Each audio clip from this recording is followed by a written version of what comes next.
Saludos desde el estudio. Permítanme plantearles una pregunta. ¿Por qué nuestros debates morales más importantes sobre la justicia, los derechos, el sentido de la vida, se sienten como un diálogo de sordos?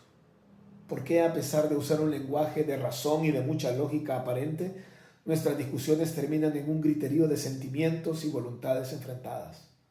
O como más recientemente ocurrió con el influencer norteamericano, terminó con disparos, siendo ejecutado porque no solo fue un asesinato, fue ejecutado en vivo, mientras ejercía el derecho a la libre expresión.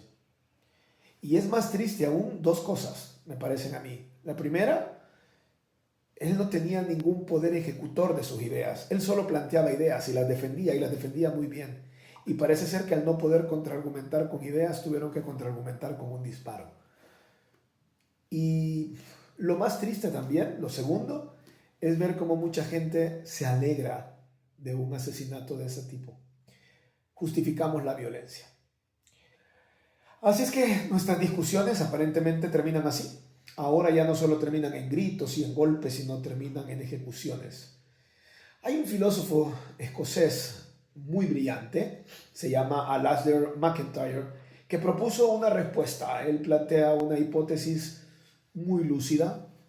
En su obra magna, el libro se llama Tras la virtud, se los quería mostrar, se los recomiendo muchísimo. Él nos pide que imaginemos una catástrofe que destruye la ciencia y que generaciones después la gente encuentra algunos fragmentos de fórmulas y de libros y empiezan a utilizar palabras como gravedad y neutrino, pero que no comprenden realmente la teoría que les daba sentido. Entonces su ciencia sería como un caos de rituales sin fundamento. Más o menos eso es lo que plantea en este libro, Tras la virtud. Esa, dice MacIntyre, es nuestra situación moral. Hemos sufrido una catástrofe. Entonces él dice que el fracaso del proyecto de la ilustración, ¿ya? Y nos hemos quedado con un lenguaje moral en ruinas. Entonces usamos grandes palabras como justicia, bondad, derechos, pero hemos olvidado el marco, la cosmovisión que le daba significado. Eso es lo que plantea en el libro.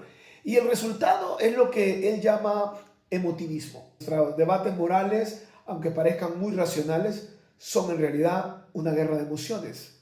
Y creo que esta ejecución de este influencer norteamericano es exactamente eso. Ya no nos preguntamos qué es la verdad, sino que ahora, ¿de qué lado estás? Esa es la pregunta. ¿Y tú de qué lado estás? Ya no nos preguntamos qué es la verdad. Ya no nos importa. Hemos perdido la capacidad de razonar juntos sobre un fin común. Pero Tras la virtud no es un libro tampoco de desesperanza. No solo dice, este es el problema y estamos fritos. No, tras el diagnóstico, MacIntyre nos propone una cura, un regreso a la ética de las virtudes de Aristóteles. Nos recuerda que la pregunta moral fundamental no es qué reglas debo seguir, sino qué clase de persona debo llegar a ser. Nos enseña que las virtudes, la valentía, la justicia, la honestidad no son meras opiniones, sino que las cualidades que necesitamos para alcanzar el florecimiento humano, del mismo modo que un cuchillo necesita el filo para cumplir su propósito de cortar, así es como nosotros necesitamos esas cualidades, esa moral. Y esto nos lleva a su conclusión, tan famosa, bueno, es una conclusión muy famosa y muy provocadora. MacIntyre afirma en este libro que vivimos en una nueva edad oscura. No una edad oscura de ignorancia, sino de confusión moral. Y nos dice que la tarea ya no es intentar reformar el imperio, sino construir comunidades locales donde la vida moral pueda sobrevivir, que debemos dejar de esperar a Godot, dice, y empezar a esperar a otro San Benito. Sin duda, muy diferente al San Benito que conocemos.